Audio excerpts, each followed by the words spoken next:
These were the scenes inside a football locker room at Montrose High School as visiting Mesa Ridge entered. The messages contained a plethora of racial slurs as the bigots, with dust on the lockers, drew the N-word over and over and over again.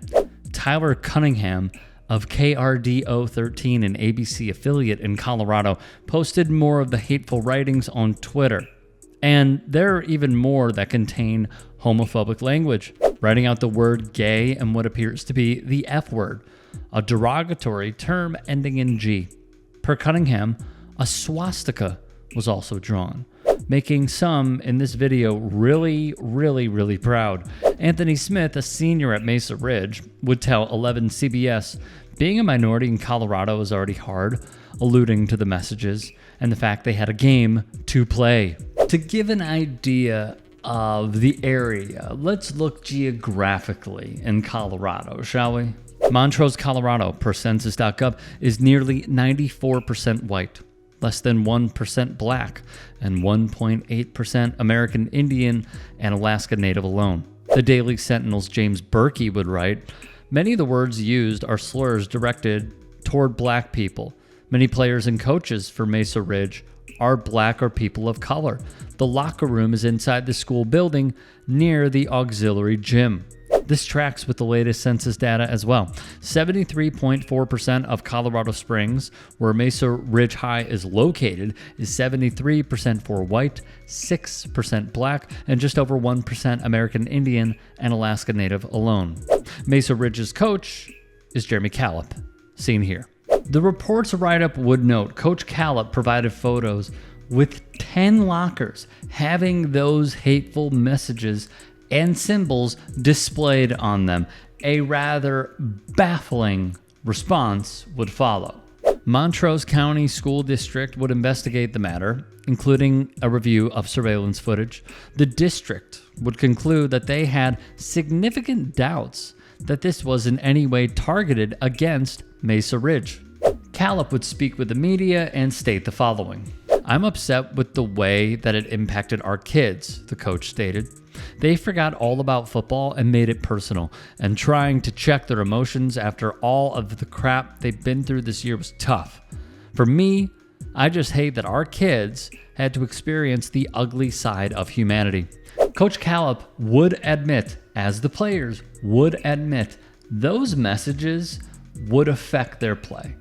And it showed with the final scoreline. They would lose their Class 4A state playoff game by a score of 53-21. From Callip directly, until I got almost all the way home, I had not read all the messages. And at that point, I was like, are you serious right now? Anger started to set in. And then it started to make sense how our kids were playing the way they were playing. I didn't even recognize my team. They were mentally out of it. They were angry and hurt, and you could see the looks on their face. This was backed up by Slater Warren, a senior at Mesa Ridge, who also spoke with the media. He'd say he always expects trash talk, but this was something he had never encountered before a football game. More from Coach Callip. Had I saw that before the game and taken the time to read those messages, we wouldn't have played.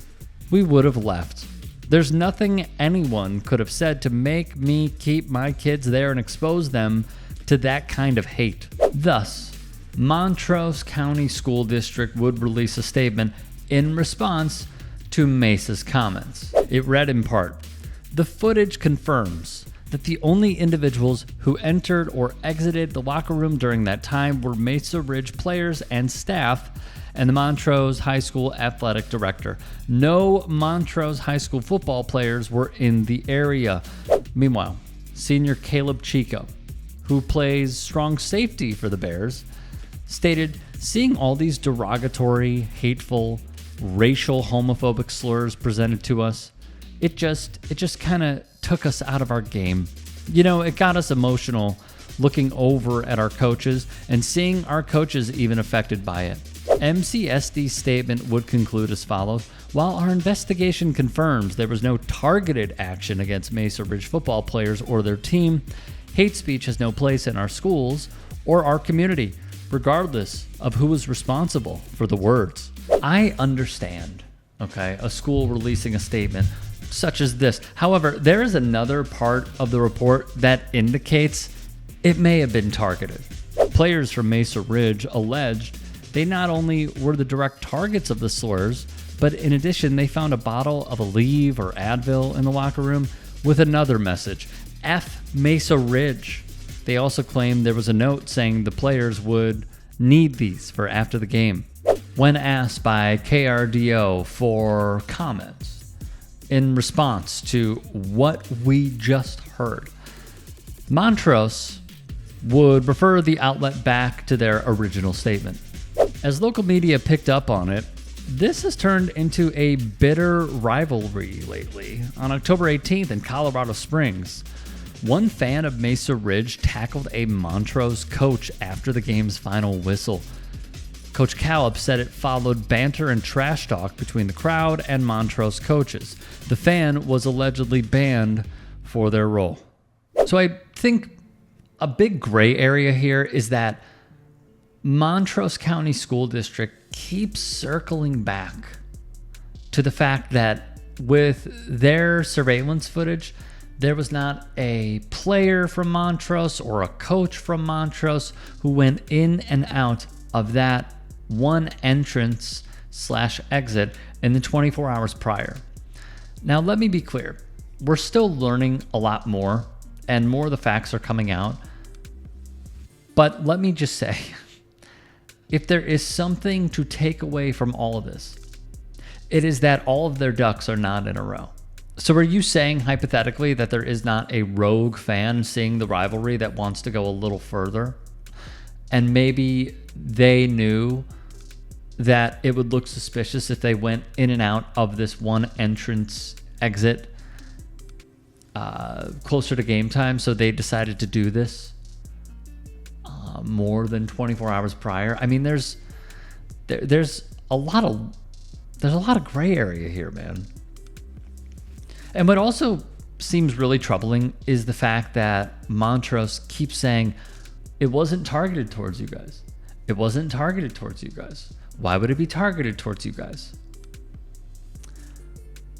When you have black players coming out and saying life is already tough, and then to have this, especially as a black kid in Colorado, to see this, are you really telling that person that their feelings are not warranted? That the school sticking up for them is unprecedented and uncalled for? No, of course not. What I also find to be troubling as well is they are pretty much saying, all right, this is a wrap. It's not. We need more answers.